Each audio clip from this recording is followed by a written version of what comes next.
Sonny Donnelly, IFL TV in association with Macklin's Gym Marbella. I'm at Upton Park today for the Kevin Mitchell retirement dinner, and with me I've got a former trainer and friend of Kevin Mitchell, Mr. Tony Sims.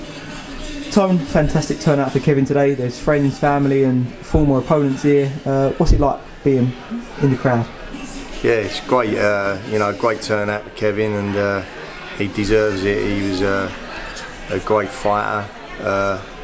I believe probably one of the best fighters come from Great Britain not to win a world title, and sometimes it's about what opponents you face and what opponents you don't face actually.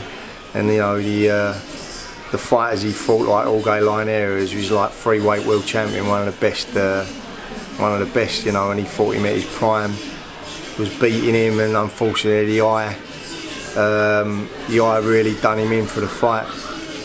Obviously I've got a few things to say. Obviously I've interviewed Eddie Hearn before this and Kevin Mitchell previously, like just a second ago.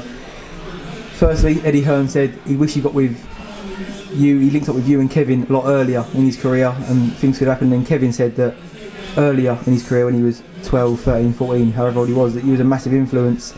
How have you seen Kev change since you met him when he was 20 years ago and now? Yeah, massively. He was just a boy when I first met him, and he was when he was 17 years old. He was sparring with all the pros in the gym. Colin Dunn, he was sparring, and doing 6-8 rounds when he was just a young kid. And obviously, he went on to win the ABA title at 18 years old. And then, in my opinion, he turned pro just a little bit too early. I would like to have him stayed on and gone to the Olympics, but he turned over and. He had a great career, fantastic career. His big chances, massive chances, never went right for him. But if he looks back, he'll still be proud of what he's done. He's won virtually everything, obviously apart from that main world title, and his great record, and he should be proud of himself for what he's done. I spoke to Conor Benn earlier. He said it was amazing to even be on the same stage as Ricky Burns when he won that world title. What was it like for you being with Ricky Burns winning that world title in Scotland?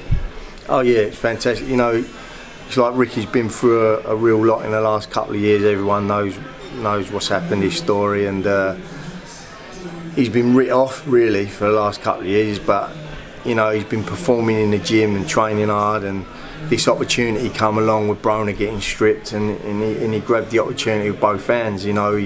He's not really campaigned up with that weight, and he pulled off a great victory on the night, and first Scottish fighter to win 3 world titles at different weights. It's an amazing achievement what he's done. I mean, regardless if he's Scottish, English, American, it's an amazing achievement to win 3 world titles at any weight.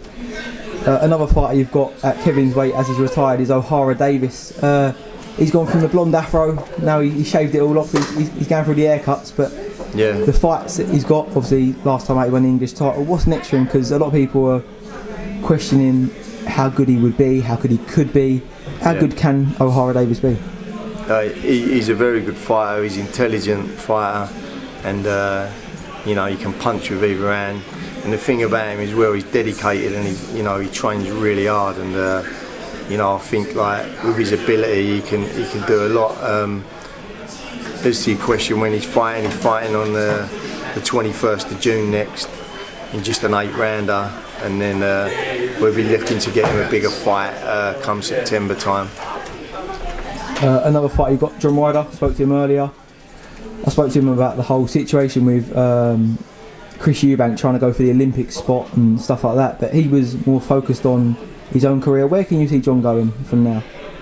John's had 2 cracks at the British title, and he was unfortunate in the first fight with Billy Joe Saunders. It was a very tight fight. I thought that could have gone either way.